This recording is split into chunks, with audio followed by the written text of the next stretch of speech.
Regarded by many as Sprint Car Racing's undisputed head office. And you're about to find out why. Full field of cars, a classic case of youth and experience. Let's jam. Well, many challenges befall sprint car drivers. Probably one of the most difficult is this here, the racing surface. The challenge is to convert that into traction. Now, how do these guys do that? Well, with the assistance of this, for a start with, the main wing, which presses the car to the track. What you've got to do is transfer your horsepower to this big right piece of rubber here with Marty Perovich standing with me. Pino, track conditions change throughout the night, so you've really got to chase the track in this sport. You certainly do, Wade. It'll start off the night. The track will be very moist and heavy. You've got to allow the car to turn into the corner, so you have to put maybe a bigger right rear tyre, a little bit more stagger. As the night goes on, of course, the track will dry out, and you obviously have to go to less stagger, so you won't need a bigger right rear tyre, so you put a smaller one on it. Are you stuck with your setup once you leave the pits, or are there any changes you can make while the car's running around? The only time we get a chance to change our car is, of course, on a red light. With a red light stoppage, you're able to work on your car for a certain amount of time until that car is repaired, and then you can get going. That is the only time you can change any changes on the car, and of course you're not allowed to change no tyres. You change a tyre, you go to the rear.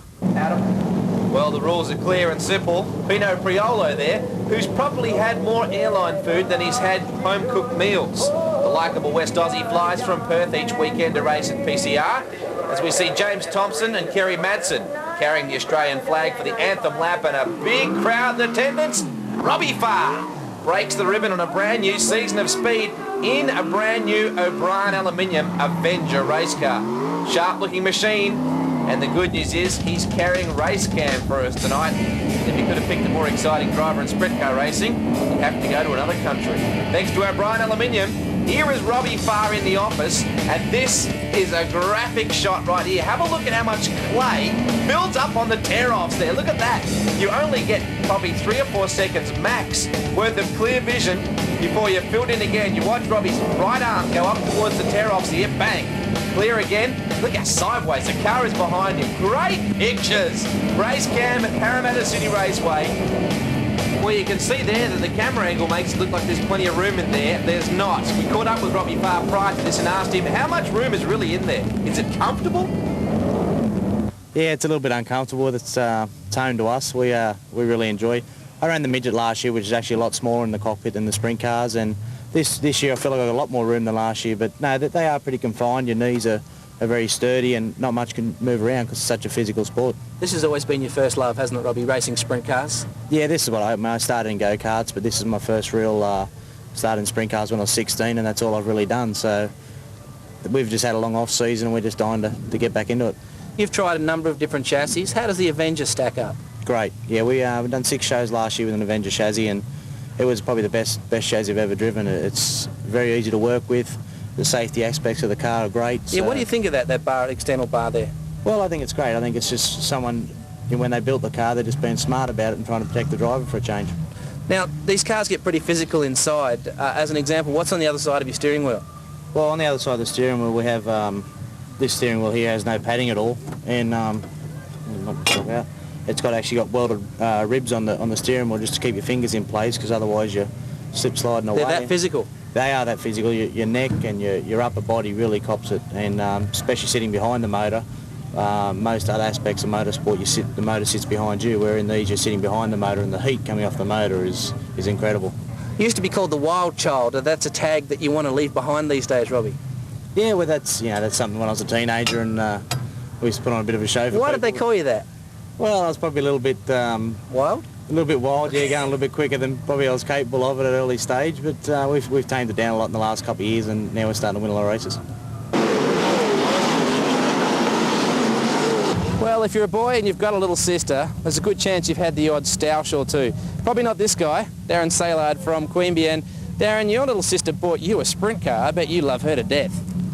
Yeah, she believed in me, so she gave me an opportunity that no one's ever given me, so I'm really grateful for it. Now, I hear that she had a chance to buy a house, and instead she bought you a Komatsu sprint car. How'd that come about? Well, I was road racing, and we struggled for a lot of years to pull any sponsorship or anything. I just decided to call racing quits and just concentrate on my work efforts.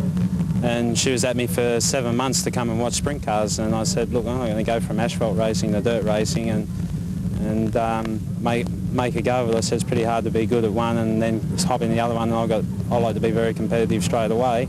And she said to me, I think you'll go all right. And they brought me to one race meet at the end of '95, and 2 weeks later we picked up a car off the Farrs. So, and that was it. We've been here since. They're great when they're great, Darren, but they've bit you pretty hard a couple of times too, haven't they? Yeah, we've had 2 good seasons that we've been in so far, and been very competitive. But at the same time, we've had some big crashes, and we've been right up there in the track championship running second. And we missed 5 shows and come back 13th and worked our way back up to 6th. But yeah, it's just been eluding us a little bit, and money and a few things. We've still got a lot to learn off these guys because they're bloody fast, and we're hoping to get there. Want to thank little sis where you get a chance? Yeah, Tracy, she's the greatest. I got to agree with that. We get set for heat number 1 at Parramatta City Raceway. Robert Jackson shares the pole with Darren Saylard. Jackson, the Sydney Express Couriers machine, starting out of position number 1. Sitting right behind him, Joel Knott and Kelly Linigan. As we blast onto the main straight, I'm joined by Kevin Burton. Thanks to Nathan Choi Motors, a man who probably would love to be out there, but unfortunately due to engine components not arriving in time. KB, you're stuck here with me instead. Welcome to the coverage. Yeah, thanks very much, Wade. It's great to be here. As you say, I'd like to be out there, but these things, that's how they happen sometimes. Priolo back in the field, the West Aussie, and the number 8 car, Joel Knott, up behind Robert Jackson. As they run down the back chute, Darren Saylard. Queen Bian out in front doing a nice job. There is John Shaw, the Ampol Airbus, number 66, the big bus driver from Gosford, behind the wheel of a tall boy J&J, they call this car. The reason they call it a tall boy, it's basically built for tall boys. You're what, 6'3", something like that, Kevin? Yeah, John certainly is a big boy, and he's doing a good job there. Right up behind Joel Knott, one of the young throttle stoppers of the sprint car scene, and that's probably one of the most heartening points. There's so many good, young, talented drivers making their way through. Good move from Knott then on the inside of Jackson, the Sydney Express Couriers, number 12. Here comes John Shaw, straight through on the inside. Sweet move. Up to second spot, there is Joel Knott in the ex-Gary Rush Maxim. No shortage of good equipment for Joel this year in the Asia Motors All Knott Automotive machine. Priolo started to figure in this one now too. He's up to 5th. Man, we can't see as our race leader, Darren Saylard, who has just blitzed the field. He just went past the camera then. I've got to ask you, KB, did your little sister buy you a sprint car? No, unfortunately not. I had to do it on myself. Tell you what, he's got a good deal. Here he is, our race leader, driving the Komatsu Gambler, Darren Saylard, doing a nice job. Well and truly out in front. He's got almost the length of the main straight over Shaw in second spot. And just up ahead of him, the young second-year driver in the form of Cameron Gessner from Queensland. Saylard at this point, KB, just doing a nice job, nothing too radical, using the low line to good effect. Yeah, he's keeping it nice and smooth, not getting out of shape, yeah, especially when it's a bit early in the night when the track's a little bit skatey. He's doing a very good job down low. Half a lap left to travel for Darren Saylard. Does a nice job. The Komatsu kid rumbles out of 4 and takes the checkers in the opening heat of the night at Parramatta City Raceway. John Shaw will get second. Back then in third will be Joel Knott. Good drive from the 18-year-old Joel Knott. We're going to rip into the pits in just a moment and catch up with a young lady making her debut at Parramatta City Raceway. Well done, Darren Saylard. Louise Jenner, on the eve of your first ever drive, how do you feel? I'm as nervous as hell. Well, that's understandable. How much time have you had in the seat so far? I had 3-4 days up at Newcastle, and I had last week out here. So, yeah, not much. That's okay. You raced Odysseys prior to this. Now, any similarities to sprint car racing at all? Oh, I learnt to hold my line, which was good, which, you know, helps me out here, but it's a lot different. Steering's lighter, I can tell you that much. Is this something that you've always dreamed of, or has it just become in the last couple of years? Nah, I've grown up with it. Dad used to race back in the old days, and it's in our family, so 3 older brothers wouldn't do it. And the brothers wouldn't do it, so the little sister did. Yep. Fantastic. What's your plan tonight? Just to keep out of everyone's way and just get laps and experience mainly. I don't want to, you know, go out there and try and win my first race. Just take it slow and see what happens. Good plan, good luck. Thank you. What a nice young lady. We wish her well. Robbie Farr starts alongside Brett Loadsman, David Hall, Andrew Shirley and Peter Attard. They round out your top 5, and this the second heat at Parramatta City Raceway. This is going to be a beauty. JJ Manif, Bob Tunks, John Walsh, Wayne Skipper, and the lady we just spoke to, Louise Jenner, at just 19 years of age. Farr on the pole position in the O'Brien Aluminium, number 3 Avenger, alongside Brett Loadsman. Ooh, and the van man, number 33. Some hesitation on the start here. Well, Farr is away. Loadsman, you can see him locked in behind as they come out of turn number 2. But some hesitation back in the field for the rest of the field. Yellow lights have come on. Officials not happy with the start. There is Loadsman back in the field with Andrew Shirley, the Lucas Oils, number 95 Maxim. Second restart now. Farr carrying our in-car camera. Well, I can't wait to see these pictures. Look at Haddad, picks up the front wheels and hold shots. Ooh, almost begun. There was a corner at the end of the straightaway. So the Flying Chicken Farmer from Eastern Creek goes bush. We go yellow again. Kevin Burton, Robbie Farr in the wars here. They have to go to the back of the bus. Yeah, that's one of the things when you go into the first corner. If somebody comes through rather quick, they turn in early when it's a little bit skatey and they wash up. So you've also got to be careful that somebody doesn't take you out. Did you see Robbie Farr just pointed himself like, who, me? He was just indicating to the steward who pointed, you're up the back, buddy. So this is not necessarily the end of the road for Robbie Farr, but it does make the road a little more treacherous. He goes to the rear. That brings up Peter Attard, the Carboni motor alongside Loadsman. Away we go. Loadsman will do well to stay with this man out in front, the 53. This is one monster motor. Out of turn number 2, Loadsman on the inside of the van man, number 33, takes on Attard, but that's what you call a reality check. Kevin Burton, Robbie Farr coming forward there. But is there any motor, do you think, in a straight line that's faster than Peter Attard's? No, Peter's certainly got the goods in those department, but Robbie's got a pretty good motor too, and I'm sure you'll see him come back from back there. As they work out turn number 3 and 4, Robbie Farr coming from the back is already up to 4th. There he is in our shot, just behind Andrew Shirley, the Queenslander. Back then to JJ Manif and the Susie wreck. Number 14 machine, Iris Farr, head down. Kevin, what's absolutely striking about that shot is how little vision you get before you've got to pull another tear off. Yeah, we start the race with quite a lot of tear-offs at the beginning, and you go through 2 on a straight, and you go through about 4 a lap when it's this line. It's absolutely amazing. It's a lot of time to have your hand off the wheel. Here comes Farr, up behind Andrew Shirley as they work their way into turn number 3 and 4. Next time around, they're going to get past Jenner. They squeeze through on the inside. Well, Robbie Farr made the best of that. A lot more experience than Andrew Shirley. He's only really in his 3rd full season. Farr up to 3rd spot now, and the Flying Chicken Farmer from Eastern Creek, Peter Attard, has flown the coop. He is out of here. There is John Walsh, the Lansvale Engineering, number 20, ex-Todd Schaefer J&J, and Farr, minimal adjustments to the line. Very impressive young driver from Milperra. Brett Loadsman, just up ahead of him, based out of Blacktown in Sydney's West, driving the Van Man 33 car. As he rumbles out of turn number 4 using a steel block motor this weekend, waiting on parts from the USA for his motor too. Last lap, Robbie Farr, the action man of sprint car racing, up to 2nd. He's not going to catch this guy, no way. Attard will get the win. Farr, in fact, will claim 3rd. Brett Loadsman will hang on to 2nd in the Van Man car. Nice drive.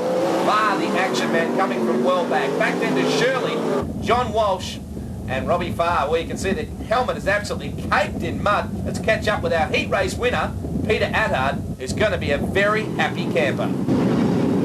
Good run in the heat race for you. I mean, first run back, you're allowed to be a bit rusty.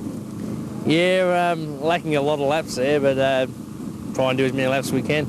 You're one of these guys that lobbies for a 5-minute coffee break in the middle of heat races. How did you feel after that one? Yeah, I'm not real fit, so people don't understand how hard these cars are to drive, and I've got to start doing some exercise. When you get tired, how does that affect your driving? You can get into the turns and this car gets all wonky and you're not taking the right lines and you can't be smooth, and looking for a deep breath and breathing, it's unbelievable.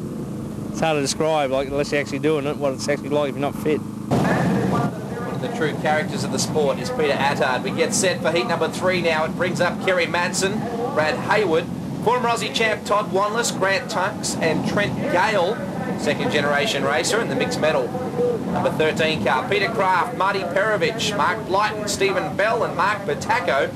in the ex-Bob Blacklaw, number 78. This will be an interesting battle. Brad Hollywood Hayward on the outside and the Fleet Wizard, 46, alongside the Vision Card Hire, 49 of Kerry Madsen. Madsen known for keeping the car very straight. Hayward, a giant killer on regular occasions. Here we go into turn number 1. Let's have a look and see how they sort themselves out. Tunks in the Vela Electrical, number 55. Wantless back behind the wheel of a sprint car after NASCAR commitments up the road at Mount Panorama earlier in the day. Madsen scoots away. Happy birthday, Crystal. Now, how do you go about getting your name on the main wing sprint cars when it's your birthday? Hollywood Hayward showing a fair bit of charisma as per usual. Here is Madsen. Kevin Burton, I'll make this comment, I think one of the most gifted drivers in Australia. Runs the ragged edge, but boy, is he fast. Yeah, Kerry's a fantastic driver. He's always so precise. He puts the car exactly where he wants on the track. He's just very good at what he does. Brad Hollywood Hayward, former Superbike champion, back in the sprint car ranks, and after a hiatus has run sort of irregular occasions, but it's nice to see him back. He's always smooth. Here comes Wantless in the EWT Auto Dismantlers, 56, runs down low, juggling NASCAR commitments at the mountain, and back in a sprint car. 1996 Australian sprint car champion. Plenty of ability, that man. Second generation racer, of course, the son of one of the greats of Australian speed car racing, Ronnie Wantless. Trent Gale, the number 13, gets it very loose and a little ragged coming out of 2. Madsen brushes by him. This is what I love watching about Kerry, though he's a little loose getting in. How straight he is coming out of the corners. Very quick through the turns. Yeah, Kerry's great. He gave me a bit of a hand last year, gave me a few driving tips, and after he gave me those tips, I had one of my best races I've had. Well, sometimes it pays to listen to guys who run as many laps as someone like Madsen. He runs a lot of times in the USA. Hawks just about everything he owns to get over there each year. There is Gale just up ahead of Brad Hayward. 1 lap remaining. Hayward running in the second spot.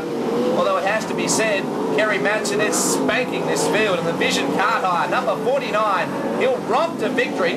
Wantless will get second spot. Good drive to him in the EWT machine. Hayward in third in the Fleet Wizard, 46. But an excellent drive to Madsen. Starting on the pole, he was always going to be tough.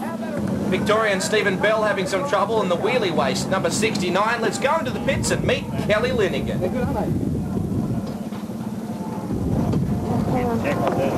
Well, whilst men hold the majority in this sprint car sport, they don't always hold the front position. Lady racer Kelly Linigan. How many years have you been doing this now, Kel? This is the third, isn't it? Yeah, this is the third season we're coming into now.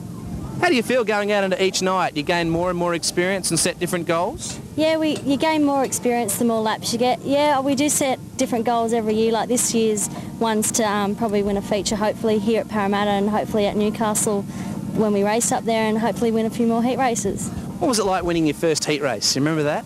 That's the best experience I've had. I don't know, I just came back in and Dad was there and Uncle Bruce, and I was just more excited to win it for them because there's other drivers that have driven for us that have always won, and they said it was my turn, so we celebrated.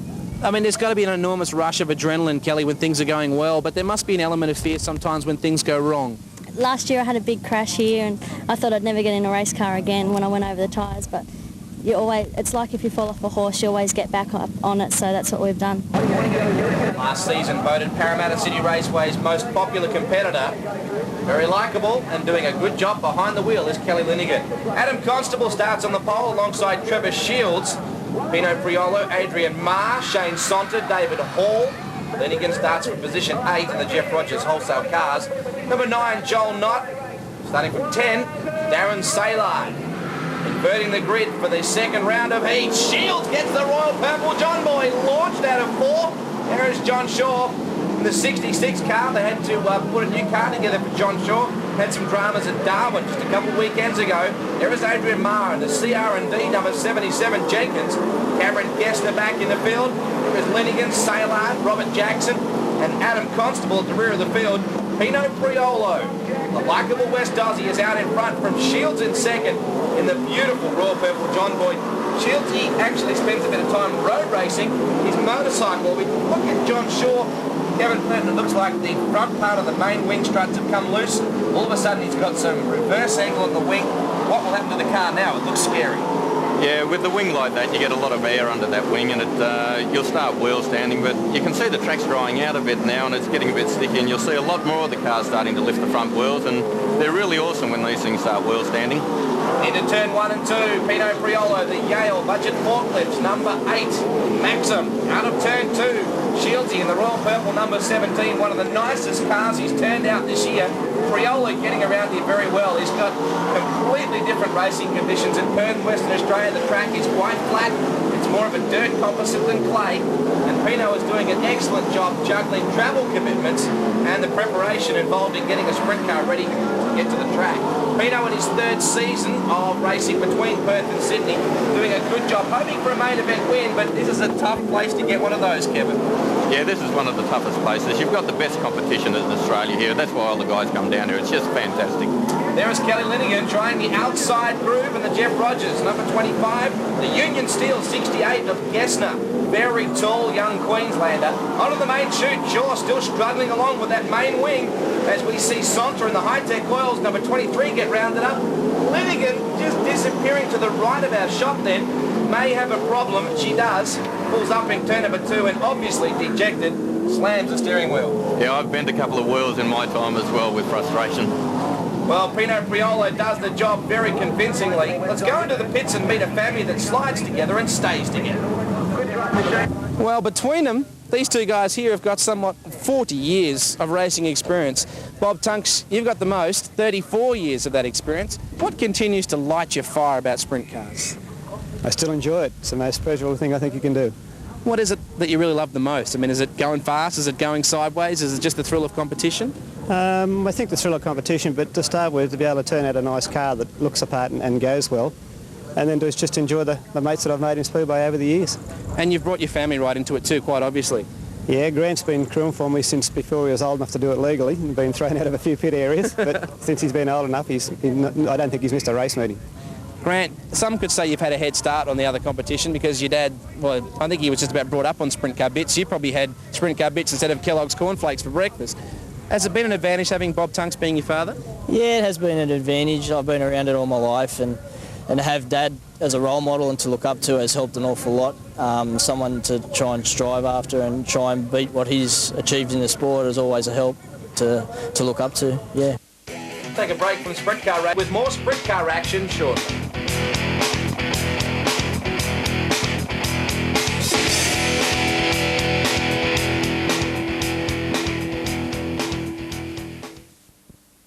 Career and a workday activity, Sydney money market dealer JJ Manif, sprint car racing and the stock market. Is there any similarities? I think both of them, the harder you work, the sort of better you go. So hopefully we can sort of take what we do during the week, work pretty hard there, come to weekend, work hard and hopefully get some results. It seems you're always in a suit.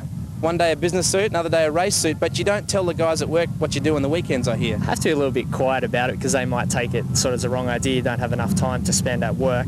So sort of a little bit quiet, but we try our hardest in both, try our best. Now you're still studying university, you've got racing and you've got a full-time job. How do you do it? I don't know. I don't really sleep that much during the week. I'm trying to do a university degree at night and, like I said, go to work and work on the race car. During the summer months when the sprint cars are pretty well full on, the university's on holidays, so that kind of works out okay. There's a little bit of overlap at the start and the end of the season, but I've got a really great crew who help me out and they get the work done for me during the week, so they're a big help. Apart from the physicality of an actual win, what is the obvious reward of doing well in a sprint car? I think it's just the competitive nature in people. You just want to succeed no matter what you do, whether it's at work Monday to Friday or come to the races on Saturday night. It's hard to put it in words, but, you know, it's not too much fun when you're not winning, I can tell you that. Do you ever think, I have finally tamed this thing, or is that not a good thing to think? I've never thought it yet. Never. Coming up later on tonight. We're now set for heat number 5, and courtesy of Nathan Troy Motors, Kevin Burton is my co-announcer. Louise Jenner starts on pole, the rookie. Oh, good luck. Wayne Skipper, John Walsh, Bob Tunks, and JJ Manif starts at a position 5. Peter Attard, Andrew Shirley, David Hall, Brett Loadsman, and Robbie Farr off the back of the bus. This looks like being a very good heat. John Walsh in the Lansvale Engineering, number 20, J&J, alongside the 24 O'Brien aluminium car of Wayne Skipper. Bob Tunks, 34 years of turning left, starts from 3. The man we just spoke to, JJ Manif, starts from 4 in the Susie wreck, number 14 Grizzly. Into turn 1 and 2 we run. Skipper is your leader, but look at Johnny Highline. John Walsh going to the outside. 15 years behind the wheel, Johnny Walsh, and around the outside, oh, Manif in trouble.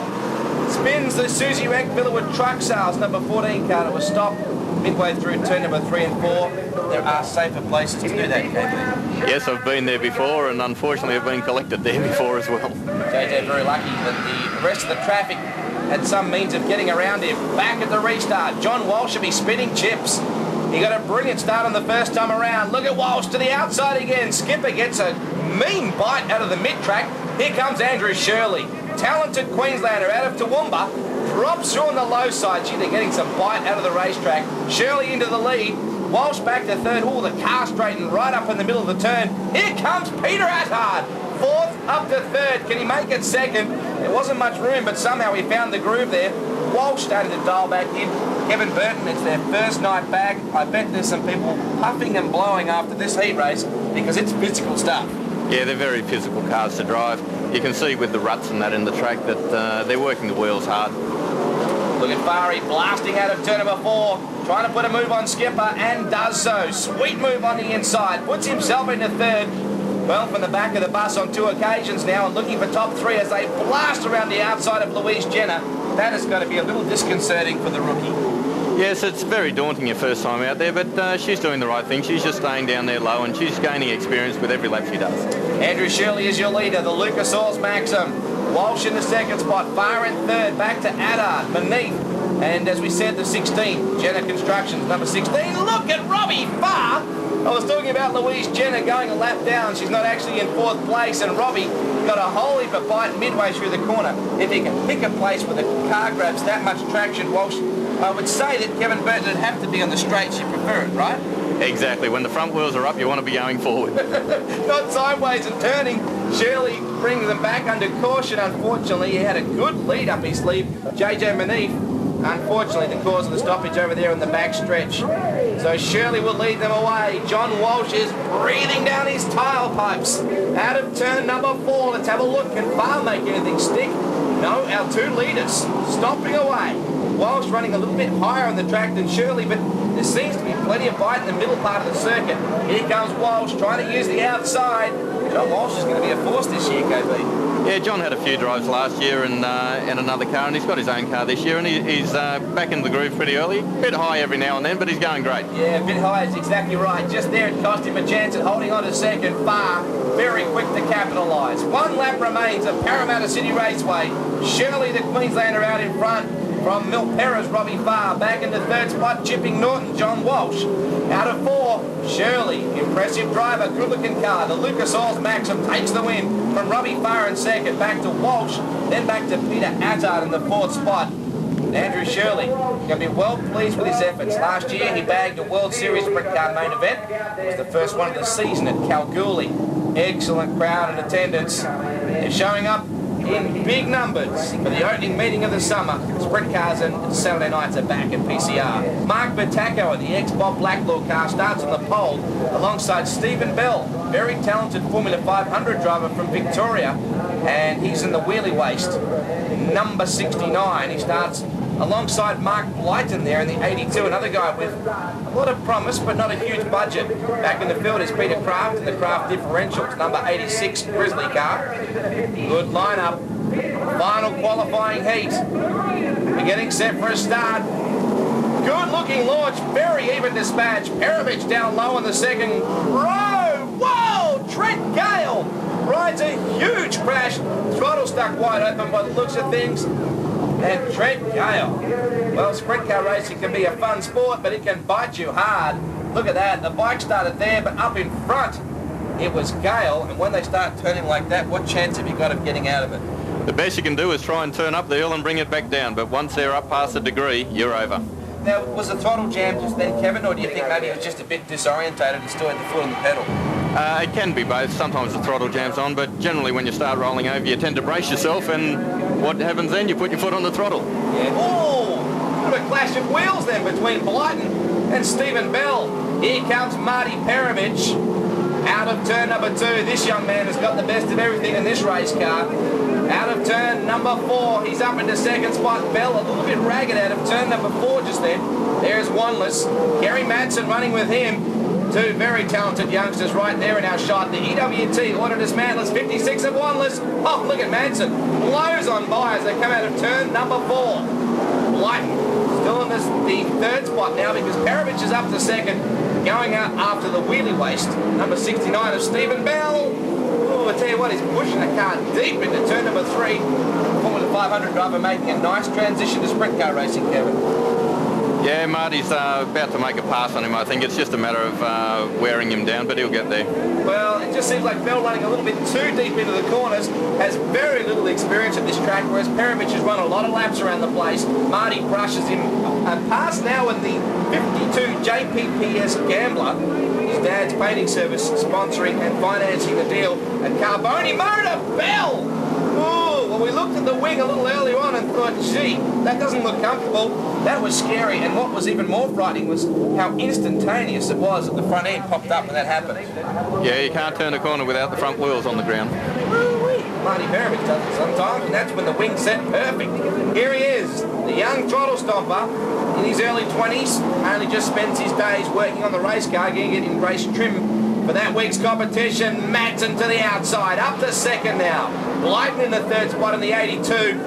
Can Kerry Madsen run down Perovich? There is Wanless, back there to Tunks, back there to the Fleet Wizard 46 of Haywood. Todd Wanless has not lost it. Might be driving around in NASCARs this weekend as his priority. And back down at PCR, Todd Wanless is as tough as ever. Look at Blighton. Snapped the brakes down pretty hard to pull that one down. Probably gets your attention, I imagine. We've only got half a lap left to go. Marty Perovich romps the victory in the beautiful JPPS Gambler. Second will go to Kerry Madsen. Third will go to Todd Wanless. And that is an excellent drive. Marty Perovich takes out the final qualifying heat. Caravan's been driven by Kerry Madsen. Did anybody see Madsen? Yeah, the track was pretty demanding. It's quite rough, but we'll see how we go in the feature. Changed the car a little bit after the first heat. Wasn't working too good, but in the feature, it should go all right now after the win we just had. Couple of good wheelies, mate. You don't mind getting up on the back wheel from time to time, do you? Yeah, a couple of years ago we didn't have a strong motor and it didn't really do many wheelies, but now I just love it when it gets up there on the back crash bar and carries it down the main straight. It's a good feeling, but it's a scary feeling too. I think us mortals might be scared by what happens in a sprint car, but I think Marty Perovich, not too much concerns him. Bruce Fletcher starts on the pole position now in the Amkin Nationals feature race. Something a little different. This is Speedway's newest class of racing and aimed at the budget racer, both new and previously established competitors. One of the previously established competitors out there is John Cartwright, the former Australian Grand National champion. He's driving the red line roll cage legend. Number 3, Scott McPherson is your leader in car number 36. No, he's in second. Fletcher got a great start. The number 8 car out of Newcastle, Gary Burke in the number 13. A lot of smoke from the engine department of that car. Let's hope everything's A-OK. Here comes Cartwright, taking very little time to settle in, making a play for second spot. The car number 36 is actually owned by the New South Wales president, Bruce McKenzie, the Post Pro number 36.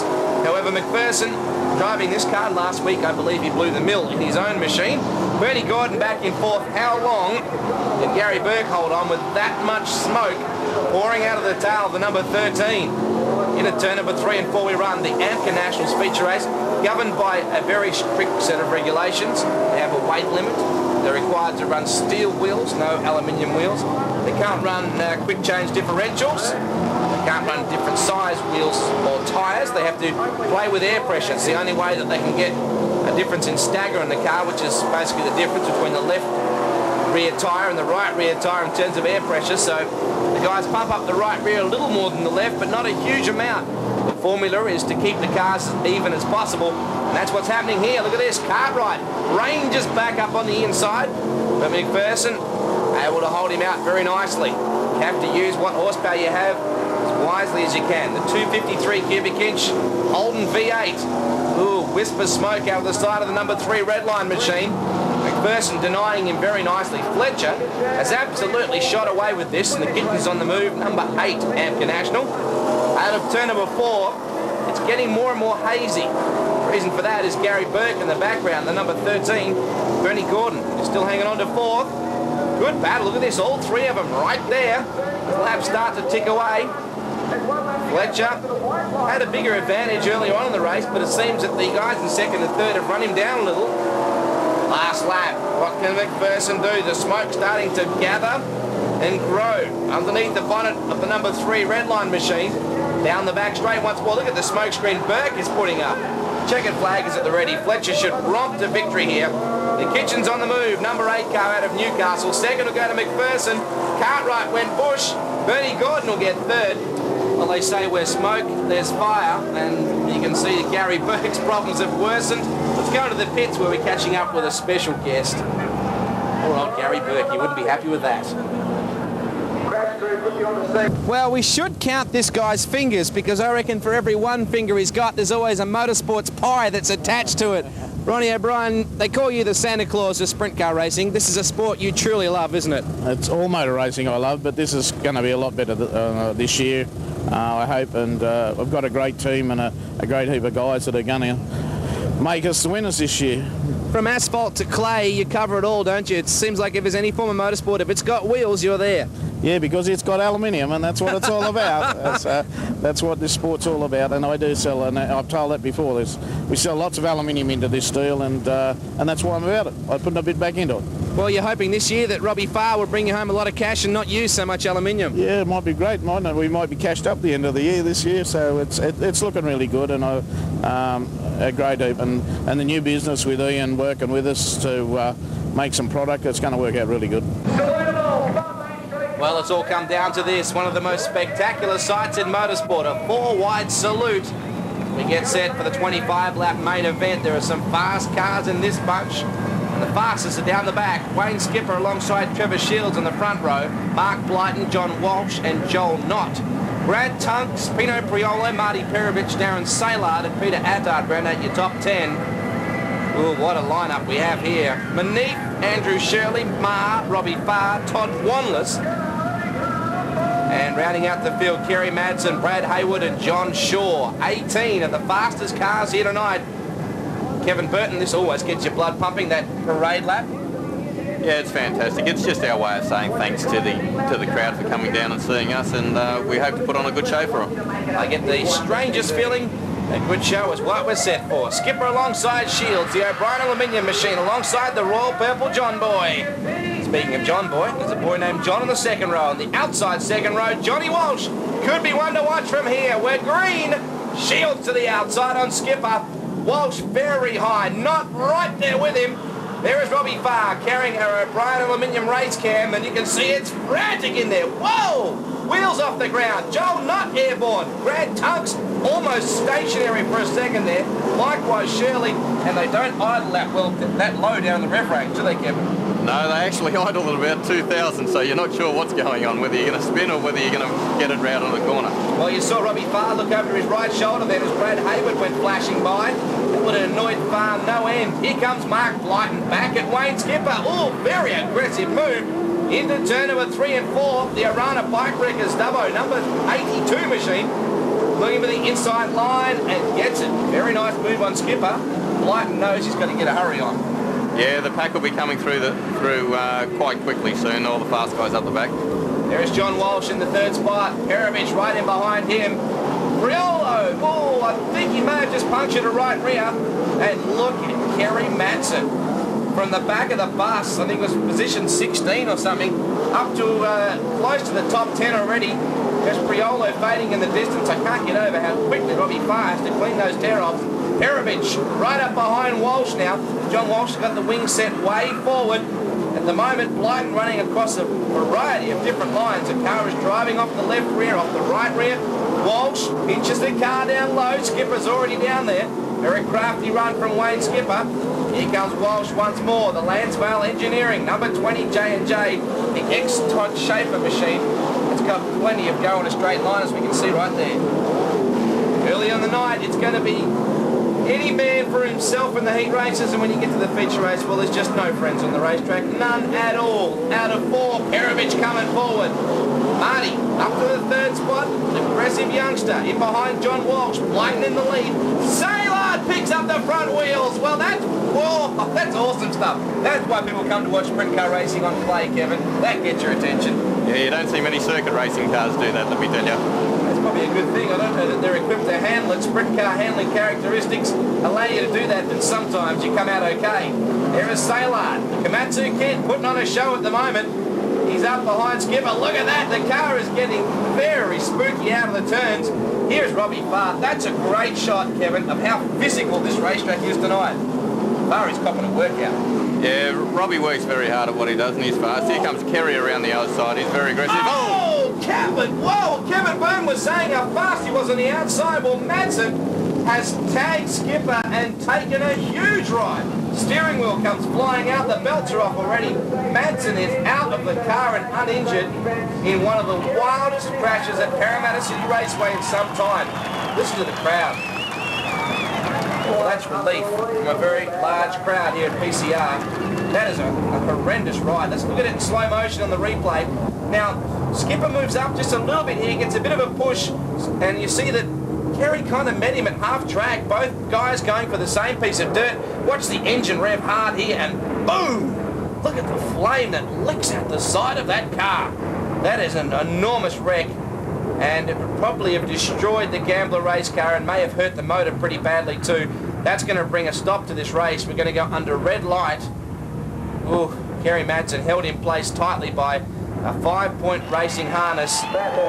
And the crowd is obviously relieved to see Kerry Madsen out of the car and walking away. We're going to catch up with him and find out just what happened from his perspective.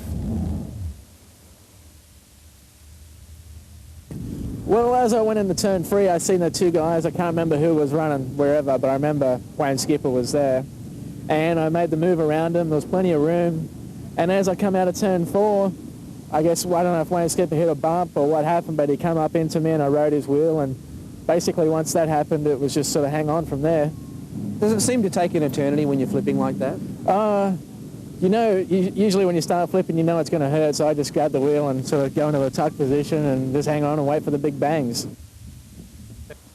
Well, there were certainly plenty of big bangs in that exchange. As we see Robbie Farr about to get the car fired back up. You'll wait for the oil pressure gauge to come up to about 80 pound. Flip on the ignition with the fuel.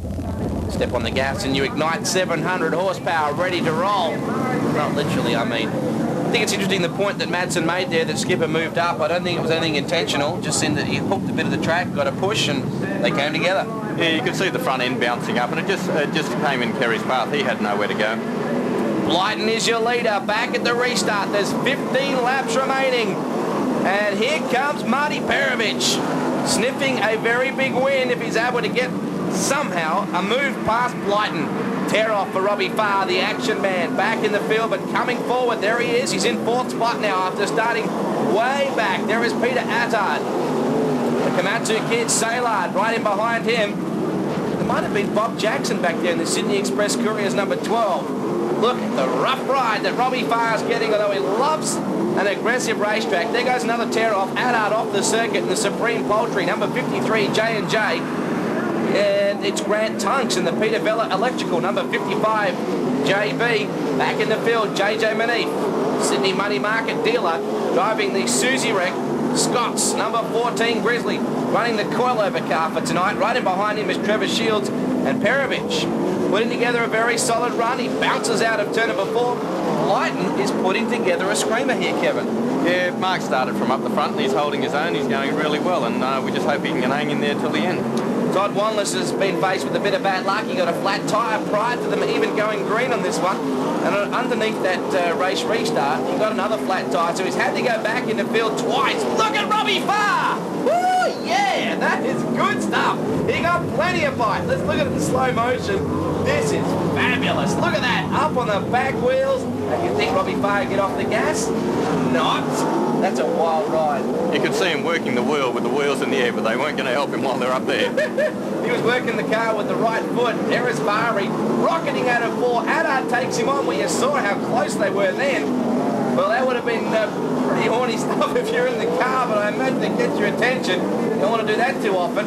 There is Wanless just up ahead. Joel Knott in Asia Motors, number 10. And Haywood starting to come forward. Former Superbike champ. I think that was Wayne Skipper. Going back to the pits, he may have suffered some damage in that exchange with Kerry Madsen. Back into turn number 3 and 4 now. Sailard having one of his best nights of competition. The last time he was here, he tore it up pretty hard in the Gary Rush farewell meeting. late last season. Farr is up to third and wants to come forward. Perovich still battling with Blighton. And you can see Robbie really getting a workover. Those belts tightened down very strongly. How many tear-offs would you have taken out there with him, Kevin? Probably about 18. Wow. Is that as many as you can get on there? Yeah, it's a little hard to see at the beginning with the lights coming through 18 tear-offs, I've got to tell you. Marty Perovich is our new race leader. Well, he put the move on Blighton, and you can see the top three are right there. Shirley is up to third now. Blighton's got to be careful. Here comes Robbie Farr to the outside. Well, this is good stuff from Farr. Really putting on a show. He just rounded up Blighton in a brilliant move. Well, look how hot the brakes are. If you look back to the left rear, you can see that Robbie Farr is really standing on the gas. I noticed that his head is starting to fall over a little bit on the right-hand side. Is he getting tired, Kevin? Yeah, the G-forces in these cars, it's hard to imagine being on clay, but the G-forces in these cars are really big. Into turn number 3 and 4, Marty Perovich down low. New race leader, can Farr catch him? Shirley is up to third now. Well, Blighton has drifted back a little. There's only one lap left in it. And oh, Andrew Shirley just cut a tyre right there. You saw the Lucas Oils 95 Maxim layover on the right side. Perovich will win the opening main event of the season. Robbie Farr will get second. What a drive from him from well back. Oh, there'll be a party at Marty's tonight after this one. The youngster is going to be thrilled with this effort, only in his early 20s. As I said, just works on the race car pretty well day in, day out. And he'll collect the win. Fabulous job. Second, Robbie Farr. In third, will actually go to Mark Blighton and this very big crowd. Really appreciate that. Blighton's got the bonnet up. Let's go into the pits and meet the winners. Marty Perovich, what a satisfying result. First main event of the summer, that's got to feel good. Yeah, it's pretty good. Fortunately, we picked up where we left off last year with the second and third, and I've been saying during the whole off-season that I'm going to win the first show out, and thankfully I did it. Excellent drive, very aggressive. You didn't seem to back out much, although you said earlier on that you weren't full throttle? No, I had about quarter throttle still to go. The Carboni engine's really strong. Had a almost complete rebuild. Everything's in, it's brand new. In the second heat, I was sitting there second and I thought, nah, that's a Victorian in front. I want to get going and beat him because they bagged me out when I was down there last year. So I thought I'm going to get even, and then that G'd me up for the feature, and thankfully I won the feature. Not much scares you, Marty. You're one of these reckless, fearless types? I think I was a bit worried last year because Dad spent a lot of money and all the cars were brand new, but once I trashed it once, thought, oh, well, bugger it, we're here to race now.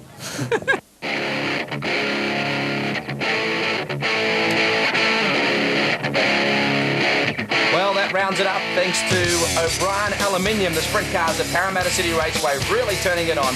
Thanks to Kevin Burton and Nathan Troy Motors for lending him to us. We hope you've enjoyed the coverage. I know you have. It's been an absolute beauty.